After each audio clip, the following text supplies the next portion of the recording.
Vena Melinda dan Ferry Irawan akhirnya go public soal hubungan mereka.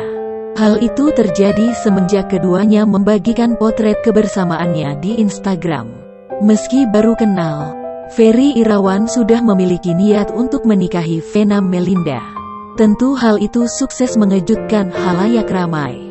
Bahkan tak sedikit warganet menuding hubungan antara Vena Melinda dan Ferry Irawan hanya sebuah settingan. Dia membantah jika hubungannya dengan Vena Melinda sebuah settingan. Pasalnya, dirinya telah sudah mengenalkan Vena Melinda kepada orang tuanya. Ferry juga sudah menyampaikan keseriusannya pada ayah Vena Melinda untuk melanjutkan hubungan mereka ke jenjang pernikahan. Bahkan, Ferry juga sudah memanggil ayahnya Vena dengan sebutan Papa.